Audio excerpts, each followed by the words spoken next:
All right, what's up, everyone? Welcome to another episode of Strength Classroom. Today I'm going to talk about 5 exercises that you must do in order to make progress.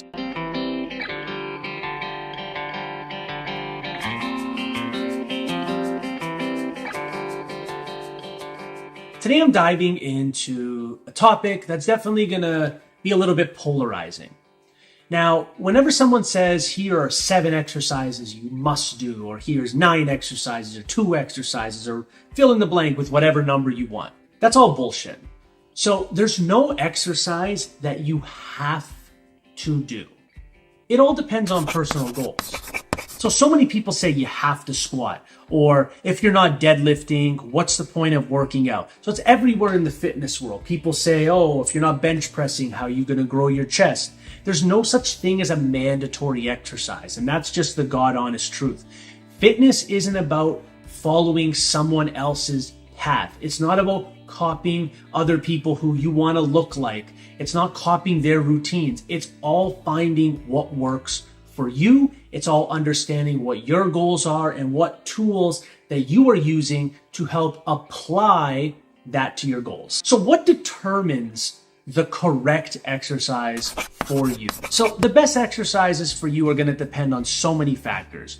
Your personal goals. So do you want to build strength? Are you trying to lose fat? Are you training for a sport? Maybe what your body type is. Maybe not everyone's not built to do a high bar back squat no matter how much you try and fix your mobility. Maybe a low bar squat is better for you. Maybe a front squat, maybe a Zercher squat is the type of squat you want to do.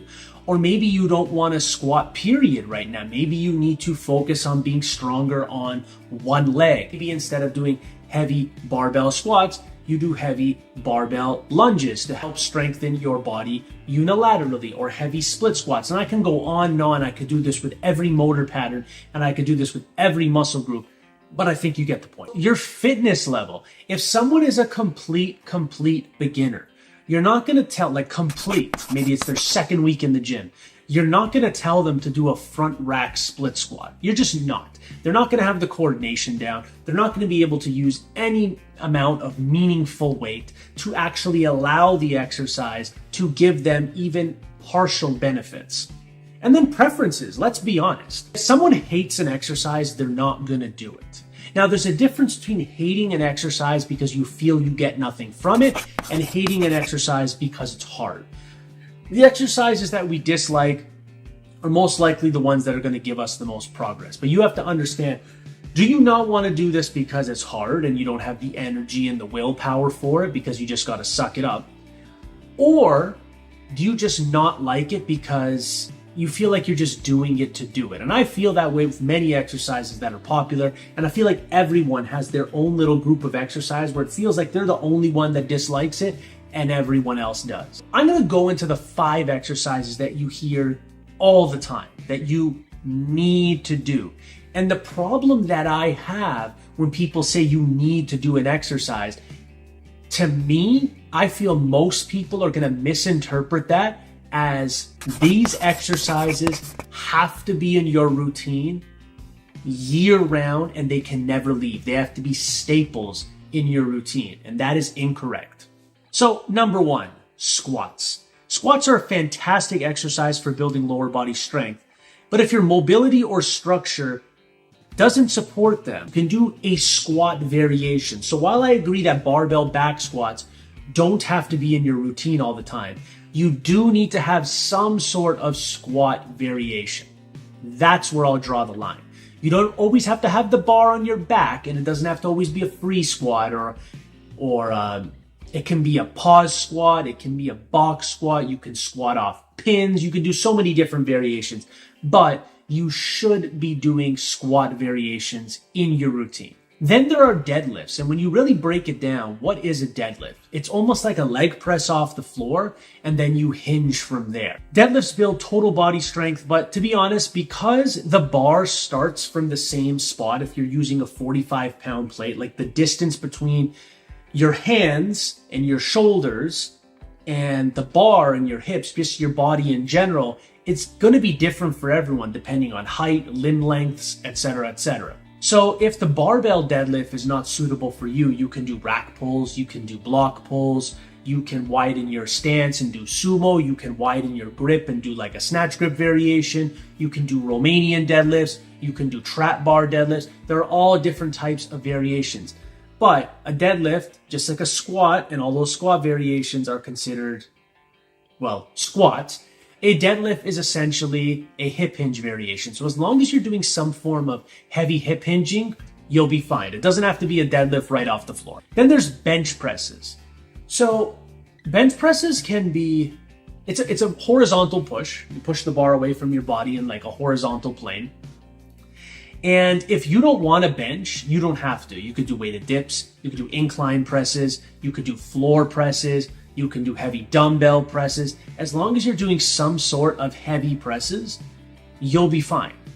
That's just point blank, period. You just have to do some sort of push.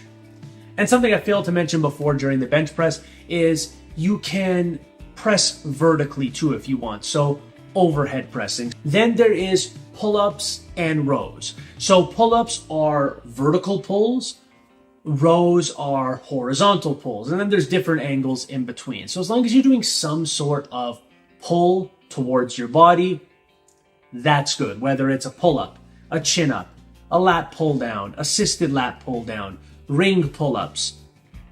Then let's go to the rows. You can do inverted rows, barbell rows, dumbbell rows, T-bar rows.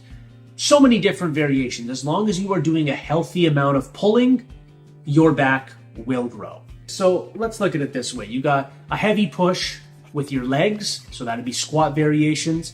Then heavy hinges for your legs and posterior chain, that'll be deadlift variations.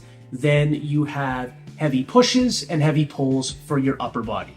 Then assistance work and accessory work and bodybuilding work, that's completely up to you how you want to handle that, depending once again on your goals. If you're an athlete, you're not going to spend so much time on that stuff, just trying to shore up weak points to prevent injury. If you're a bodybuilder, you're definitely going to want to emphasize on that and have a good amount of volume. And if you're a power lifter, you're definitely going to be addressing those areas depending on what muscle groups are weak that are preventing your total from going up. So here's the big takeaway. There's no exercises that you 100% need to do. It's going to vary from person to person depending on their own individual goals. It all comes down to what aligns with you, what feels good for your body, and what helps keep you consistent.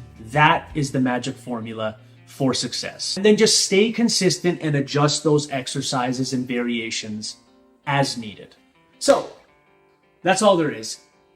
Conclusion of the video, there are no must-do exercises. All you have to do is pick a bunch of exercises that help with your goals, put a lot of effort, slowly add weight, reps, be consistent, and you will hit your goals. If you like this video, like, share, subscribe, do all that good stuff.